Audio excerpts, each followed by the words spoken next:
Em um setor competitivo como o da WWE, não é de se surpreender que algumas rivalidades na tela possam se transformar em tensão na vida real. Seja por antipatia mútua ou por política de bastidores, aqui estão as ocasiões em que algumas rivalidades se estenderam muito além do ringue. Vamos começar com dois dos maiores lutadores da WWE de todos os tempos, Undertaker e Shawn Michaels. Embora The Deadman e HBK tenham respeito mútuo hoje em dia, o relacionamento deles no final dos anos 90 estava longe de ser amigável. Naquela época, Michaels era um dos lutadores mais odiados nos bastidores. Enquanto isso, The Undertaker, que estava emergindo como o líder do vestiário, não suportava a atitude arrogante de Shawn. Em troca, Shawn se ressentia de Undertaker simplesmente porque Taker não gostava dele. A animosidade entre eles chegou ao ápice no Royal Rumble de 1998, durante uma casket match pelo WWE Championship. Embora a luta em si tenha sido intensa, foi durante o momento em que The Deadman jogou Michaels para fora do ringue. Esse impacto causou uma grave lesão nas costas que obrigou Michaels a ficar fora de ação por quase 4 anos.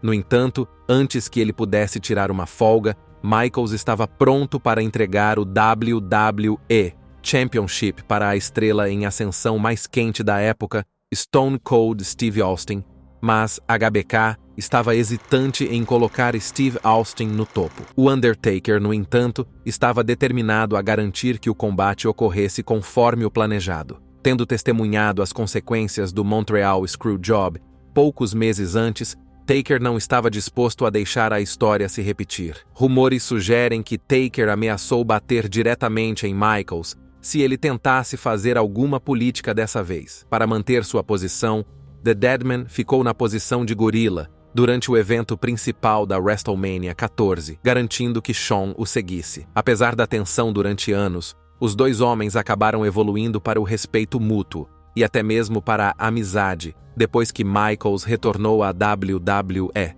em 2002. Pode ser uma surpresa ver Roman Reigns e Randy Orton serem mencionados aqui, mas é verdade, esses dois homens tiveram conflitos entre si por um tempo. Depois que o The Shield se separou em 2014, Orton e Reigns entraram em conflito durante a disputa de verão que antecedeu o SummerSlam 2014. Segundo consta, as tensões aumentaram nos bastidores quando os dois tiveram uma altercação verbal acalorada, pois Reigns estava frustrado, pois achava que Randy estava atrapalhando seu ímpeto. Curiosamente, essa não foi a primeira vez que os dois se desentenderam nos bastidores. Um ano antes, em 2013, os dois teriam entrado em uma briga aos berros após um spot mal feito em um evento ao vivo. Naquela época, porém, Roman ainda era um novato, então enfrentar um veterano como Orton não era uma boa ideia para ele. Embora Randy e Roman não compartilhem o vínculo mais próximo, eles mantiveram um relacionamento profissional ao longo dos anos. Por falar em tensões nos bastidores que resultam em combates pouco empolgantes, os fãs ficaram inicialmente empolgados quando Dean Ambrose e Brock Lesnar se enfrentaram. As várias brigas, tanto nos bastidores quanto no ringue, deram muito calor a essa rivalidade. Nas semanas que antecederam a WrestleMania 32, Dean Ambrose abraçou o espírito da luta livre hardcore, herdando armas de lendas como Mick Foley e Terry Funk, para se preparar para o confronto com Brock Lesnar. Mas o que aconteceu foi, sem dúvida, um dos combates mais desanimadores da noite, pois, além de um golpe manso de um bastão de arame farpado, o combate em si não teve nenhuma intensidade. Em vez disso, consistiu principalmente em cadeiras de aço e bastões de kendo. Depois de um único F5, Lesnar facilmente derrubou Ambrose, deixando os fãs e o próprio Ambrose desapontados. Em entrevistas após o evento, Jon Moxley revelou que ninguém, incluindo Lesnar, parecia se importar com a luta. Ele criticou Lesnar e o chamou abertamente de trabalhador preguiçoso e, em troca, Paul Heyman disse algumas palavras duras para Moxley. As tensões nos bastidores entre rivais na tela às vezes podem se transformar em brigas físicas nos bastidores. Um desses incidentes ocorreu entre The Great Khali e Big Show. Para colocar as coisas em perspectiva, The Big Show foi uma força dominante na WWE por muitos anos. Então, em 2006, outra figura colossal entrou em cena, o Great Khali. Dado o hábito da WWE de colocar os gigantes uns contra os outros, era apenas uma questão de tempo até que eles se cruzassem. No entanto, a rivalidade entre eles não se limitava à frente das câmeras. Chris Jericho esclareceu a situação em sua autobiografia, The Best in the World, at What I Have No Idea. De acordo com Jericho, Big Show e Khali estavam em conflito há anos. Jericho escreveu: "Eles passaram a vida sendo a maior pessoa da sala, espécimes surpreendentes que todos olhavam e temiam instantaneamente. Agora, pela primeira vez, eles tiveram que lidar com a concorrência por essa honra, e nenhum deles gostou disso. Khali era mais alto, Show era melhor no ringue, e como resultado, um tinha inveja do outro." Segundo consta, os problemas nos bastidores chegaram ao ápice em 2009, após um evento ao vivo em Porto Rico. A tensão teria aumentado quando Khali usou um dos golpes característicos de Big Show, um forte tapa no peito, durante a luta. Quando o show terminou, Big Show, enfurecido, confrontou Khali nos bastidores e não demorou muito para que as coisas ficassem físicas. Os dois gigantes começaram a trocar golpes no vestiário antes de serem separados por CM Punk e The Undertaker. Mas o que tornou o incidente ainda mais bizarro, de acordo com Khali e Chris Jericho, foi a reação inesperada de Big Show após a briga. Estranhamente, Show começou a soluçar, deixando todos ao seu redor perplexos. Agora mudemos a marcha para a divisão feminina. Nikki Bella e AJ Lee foram dois dos maiores nomes da divisão feminina no início da década de 2010. Suas personagens eram opostas na tela, e o que começou como uma rivalidade no ringue logo se transformou em antipatia mútua nos bastidores. Tudo começou quando AJ Lee fez sua famosa promo de Pipe Bomb em 2013, o que fez com que Nikki a confrontasse nos bastidores.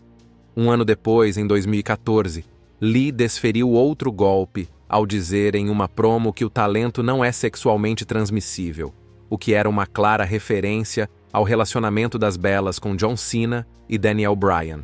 Os rumores sobre a animosidade entre as duas só foram alimentados pela polêmica organização da WWE, que viu Bella superar o histórico reinado de Lee no Divas Championship. Da mesma forma, Charlotte Flair e Becky Lynch já tiveram uma amizade próxima dentro e fora das telas. No entanto, o vínculo entre elas começou a se tornar estranho após o SummerSlam 2018, quando Becky se tornou rebelde contra Charlotte e entrou em uma das fases mais quentes de sua carreira. Em pouco tempo, a rivalidade entre elas na tela, juntamente com a ascensão meteórica de Becky Lynch, começou a afetar Charlotte Flair nos bastidores. À medida que Becky ganhava mais popularidade e impulso, Charlotte começou a se sentir ofuscada, o que, segundo Becky, gerou sentimentos de ciúme. Essa tensão entre as duas culminou em uma troca de títulos acalorada e sem script alguns anos depois. Após o WWE Draft de 2021, Lynch foi convocada para o Raw como SmackDown Women's Champion e Charlotte Flair foi convocada para o SmackDown como Raw Women's Champion. Para realinhar os títulos com suas novas marcas, foi organizado um segmento de troca de cinturões. No entanto, durante a troca, Flair deixou cair seu título na frente de Lynch, que em seguida jogou o título de volta para Flair em um momento de raiva não programado. Isso levou a uma discussão entre as duas nos bastidores, antes de Charlotte ser escoltada para fora da arena. Sasha Banks e Alexa Bliss são mais um exemplo de duas lutadoras famosas, cuja rivalidade não se limitou apenas às histórias. Seus confrontos na tela como parte do quadro do Raw Women's Championship produziram muitas lutas memoráveis, com as duas lutadoras trocando vitórias. No entanto, a tensão entre elas foi muito além do ringue. Segundo consta, os problemas entre elas começaram durante o período em que estavam no NXT, quando as discussões nos bastidores aumentaram a ponto de elas terem de ser mantidas separadas. Sasha Banks não se conteve nas promos, acusando Bliss de não ter paixão pelo wrestling profissional e até mesmo afirmando que ela não sabia quem eram os Hardy Boys, declarando, sabe, quando você trabalha tão duro, tentando viver seus sonhos desde os 10 anos de idade e vê pessoas e garotas chegarem e receberem tudo de mão beijada porque querem jogar de uma certa maneira ou agir de uma certa maneira e apenas falar legalmente para entrar em uma luta pelo campeonato, eu sou a melhor por esse motivo. Sou a melhor. Sou a maior lutadora feminina que essa empresa já viu.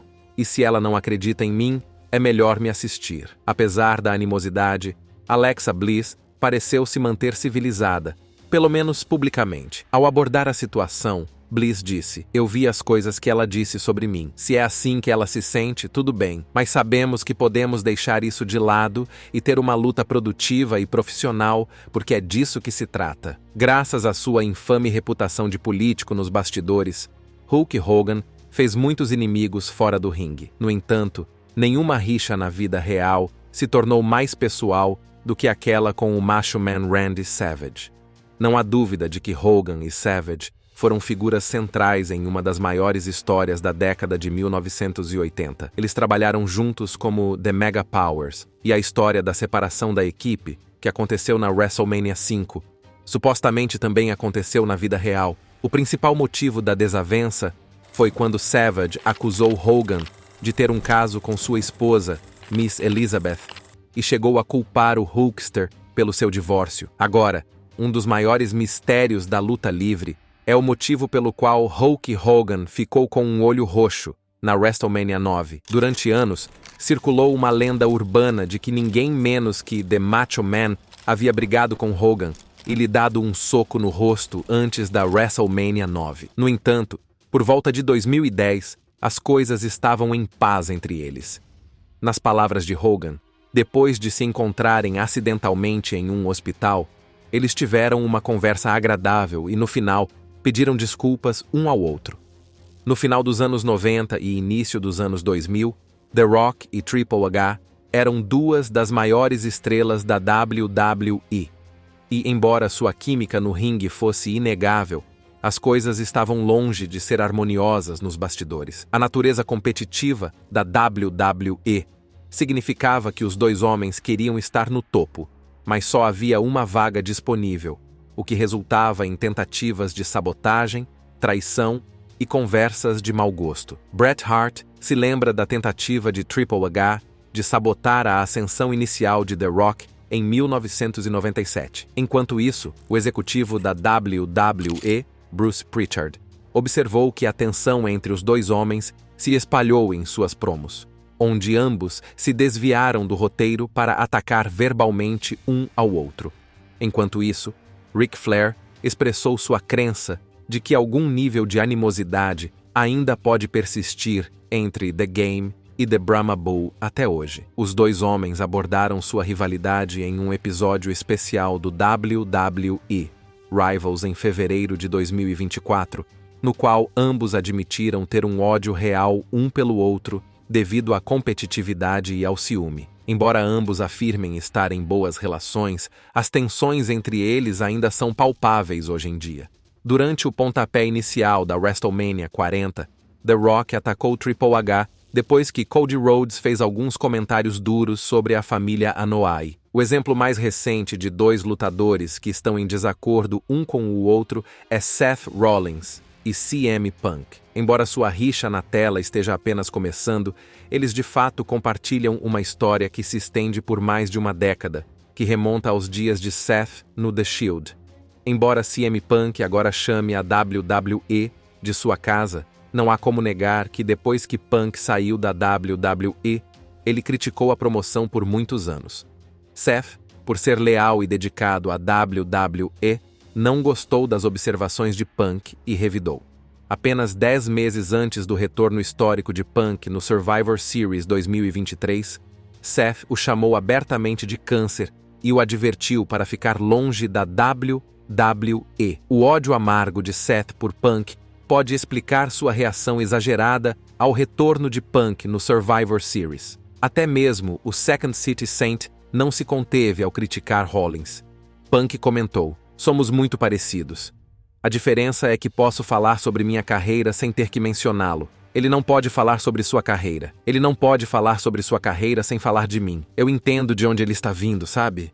Eu entendo." No verão de 2010, os Nexus surgiram no cenário da WWE e tomaram a empresa de assalto. Composta por um grupo de novatos do NXT liderados pelo carismático Wade Barrett, a facção trouxe um nível de caos que raramente era visto na época. No entanto, o momento promissor criado pelo The Nexus foi drasticamente atingido no SummerSlam 2010, quando eles foram derrotados pela equipe John Cena. Consequentemente, a decisão de fazer com que Cena saísse vitorioso ainda é considerada um grande passo em falso que acabou com todo o ímpeto dos Nexus.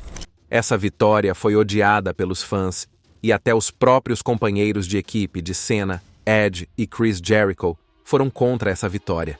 Além disso, os eventos do SummerSlam lançaram as bases para a animosidade na vida real entre Wade Barrett e John Cena. Barrett declarou abertamente que não gosta muito de John Cena, afirmando que o sentimento era mútuo.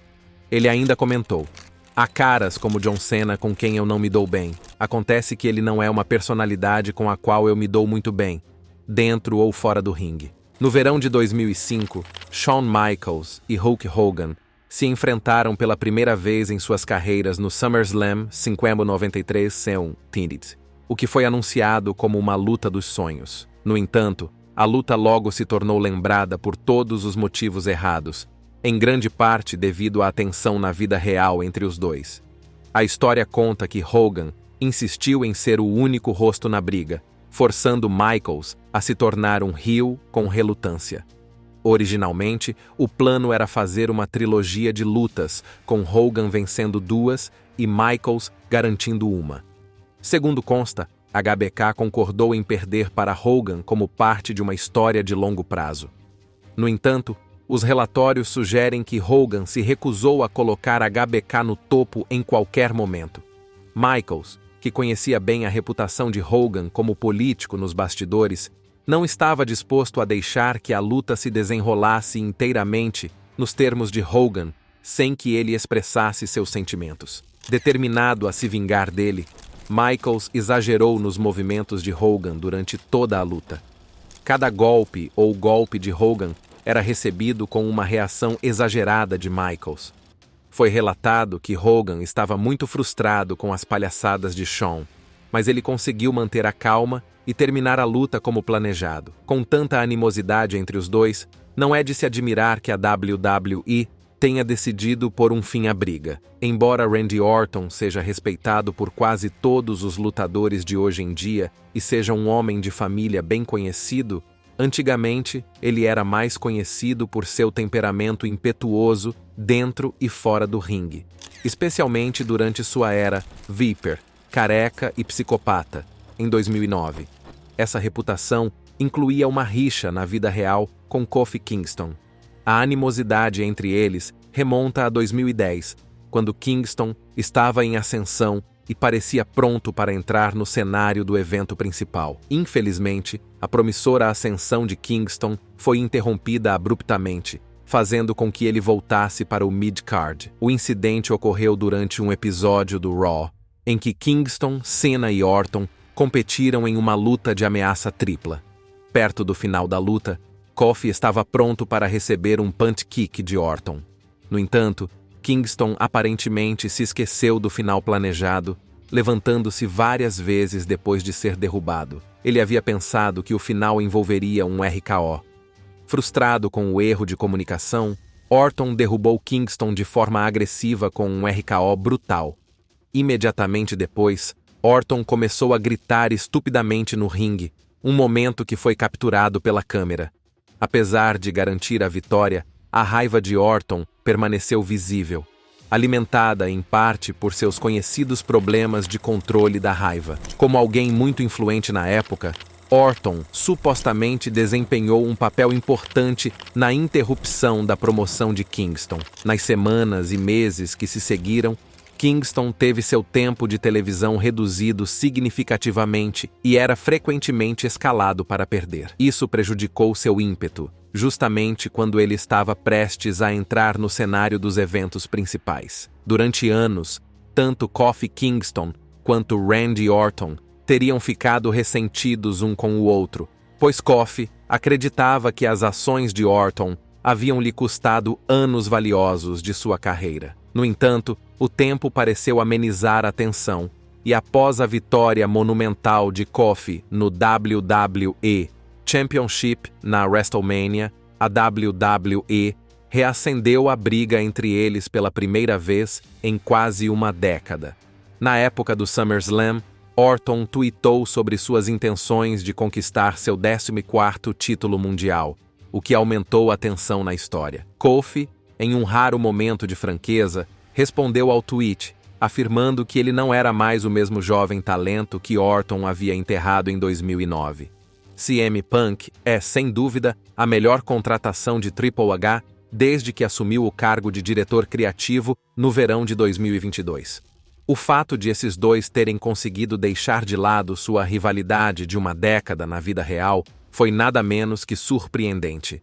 Não é segredo que Punk e Triple H nunca se deram bem desde o momento em que Punk entrou na WWE em 2005, mas a tensão chegou a um ponto de ebulição em 2011. O Summer of Punk foi, sem dúvida, a melhor fase da carreira de Punk. Sua famosa promo de Pipe Bomb o impulsionou a um sucesso sem precedentes. No entanto, no momento em que Triple H entrou em cena, a história sofreu uma reviravolta. O ímpeto de Punk começou a estagnar, especialmente depois que Triple H o derrotou no Night of Champions 2011. Punk não escondeu que acredita que Triple H tentou enterrá-lo pessoalmente durante seu tempo na WWE, o que o deixou amargurado por anos. Apesar da tensão, Punk permaneceu na empresa. No entanto, na preparação para a WrestleMania 30, o plano original era que Punk enfrentasse Triple H. Mas depois de anos de frustração crescente, Punk tomou a decisão de sair da WWE após o Royal Rumble de 2014. Em sua última noite na empresa, ele insultou Triple H no escritório de Vince McMahon antes de sair. A partir daí, Punk ficou ausente da WWE por quase uma década, sendo que sua rivalidade na vida real com o assassino cerebral foi um dos principais motivos. Mas depois de 10 anos de amargura persistente, os dois homens conseguiram se reconciliar. Triple H é amplamente reconhecido como o mentor do retorno de Punk em 2023, fazendo de tudo para manter o retorno em segredo até o momento certo. Punk e Triple H acabaram por enterrar o machado de guerra, com os dois homens expressando respeito mútuo um pelo outro. The Rock e John Cena são dois dos maiores de todos os tempos na WWE, e sua rivalidade na preparação para a WrestleMania 28 foi nada menos que icônica. As raízes desse confronto monumental remontam a 2008, quando Cena, em sua maneira habitual e impetuosa, atacou The Rock, questionando sua lealdade à WWE e perguntando por que ele não conseguia chegar, pelo menos, até a WrestleMania. As críticas de Cena atingiram os fãs, alguns dos quais começaram a especular sobre um confronto nos bastidores entre os dois que ocorreu na cerimônia do Hall of Fame de 2008.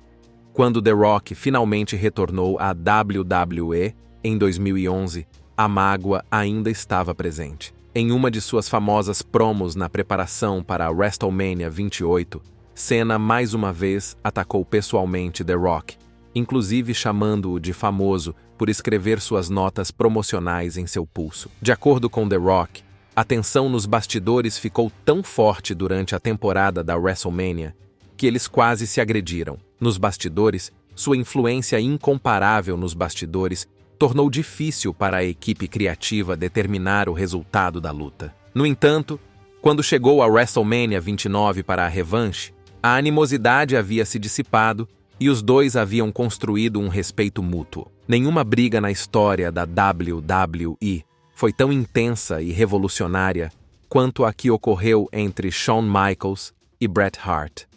O ódio que sentiam um pelo outro na vida real foi muito além do ringue e deixou um impacto duradouro na história da WWE.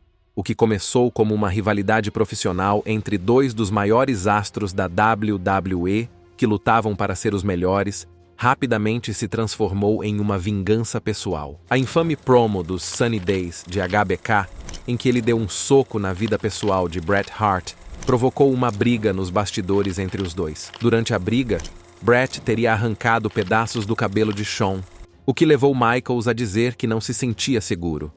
Isso acabou fazendo com que Shawn fosse temporariamente suspenso da WWE por um tempo. A rivalidade atingiu seu ápice no Survivor Series de 1997 com o Montreal Screwjob, em que Hart foi controversamente destituído do WWE Championship em seu país natal, o Canadá. Michaels desempenhou um papel fundamental na traição em um dos finais mais chocantes da WWE. As consequências desse incidente deixaram Bret amargurado, enquanto Michaels se tornou um dos homens mais odiados do ramo. Embora tenha levado quase 12 anos para que os dois homens enterrassem o machado de guerra, a reconciliação de fato aconteceu. Em um episódio de janeiro de 2010 do Raw, Bret, como apresentador convidado, chamou Shawn Michaels ao ringue sem hesitar.